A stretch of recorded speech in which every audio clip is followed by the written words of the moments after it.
জঙ্গি নাশকতার জবাব দিতে তৈরি সেনাবাহিনী, তৈরি পুলিশ বাহিনী। এবার সেনা ও পুলিশের যৌথ মহড়ার ছবি এলো প্রকাশ্যে।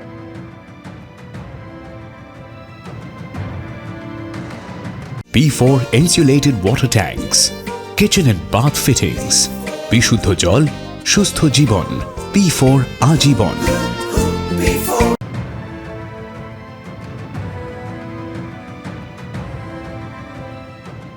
পেহেলগাঁওতে জঙ্গি হামলায় পাক যোগ আরো স্পষ্ট। হামলাকারীদের অন্যতম হাশিম মুসা পাক সেনার প্রাক্তন সদস্য। খবর সূত্রে পাক সেনাবাহিনীতে আসিফ ফৌজি নামে পরিচিত ছিল হাশিম মুসা।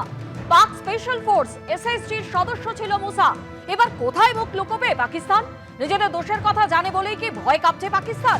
তাই কি আগে ভাগে ভারতের দিক থেকে প্রত্যাঘাতের আশঙ্কা জানিয়ে কাঁদুনি গাইছে পাকিস্তান? রাজৌরিতে যে জঙ্গিরা সীমান্ত পেরিয়ে ঢুকেছিল তাদের মধ্যে মুসা ছিল কিনা খতিয়ে দেখা হচ্ছে। 2023 ডিসেম্বরে পুঞ্চে সেনা কনভয়ে হামলাকাণ্ডে জড়িত থাকতে পারে মুসারা, সন্দেহ গোয়েন্দাদের। যে ছবি প্রকাশ্যে এসেছে, অর্থাৎ এই 22 তারিখ পেহেলগাঁওয়ে যে নারকীয় হত্যাকাণ্ড ঘটেছে এবং এই হামলাকারীদের অন্যতম সদস্য যার নাম উঠে আসছে হাশিম মুসা, সেই হাশিম মুসা পাক সেনাবাহিনীর এক সময়ের সদস্য ছিল। পাক স্পেশাল ফোর্স এসএসজির সদস্য ছিল মুসা, এমনই গোয়েন্দা সূত্রে তথ্য উঠে আসছে। পাক সেনাবাহিনীতে আসিফ ফৌজি নামে পরিচিত ছিল এই হাশিম মুসা।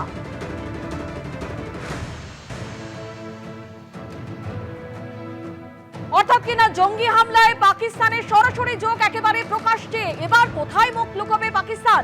নিজেদের দোষের কথা জানে বলেই কি ভয় কাঁপছে পাকিস্তান?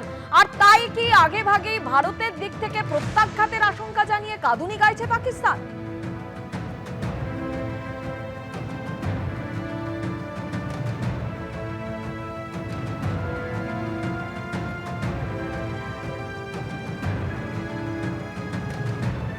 আর এই বিষয় নিয়ে আমরা কথা বলেছিলাম বিএসএফ এর প্রাক্তন ডিআইজি সমীর মিত্রর সঙ্গে। কি বললেন তিনি শোনাবো। এটা কিন্তু কোনো নতুন ট্যাকটিক্স নয় কারোর জন্য, কারণ এটা ওদের যে টাস্কটা দেওয়া হয়েছে আইএসআই এর তরফ থেকে, যে তোমরা যত পারো ওদের কাছ থেকে খবর নাও, এবং সেটাই তারা করার চেষ্টা করে। আবার এই জায়গাটা হচ্ছে যে আমরা বড় সহজে লোককে বিশ্বাস করে নেই। এখন সময় এসেছে যে এই বিশ্বাসযোগ্যতা আগে টেস্ট করে নিতে হবে, কারণ এই ধরনের আইএসআই এর যারা চর কিংবা আইএসআই এর যারা অনেক দূরের থেকে যাদের ওরা সাহায্য করছে, তাদের আগে আইডেন্টিফাই করতে হবে। তাদের আইডেন্টিফাই করে যথাযোগ্য ওদের বিরুদ্ধে আমাদের ইনিশিয়েট করতে হবে অ্যাকশন। এইভাবে হয় না। We must be very firm in certain issues and those are the ওই যে secrecy কিংবা top security document that should be absolutely under lock and key and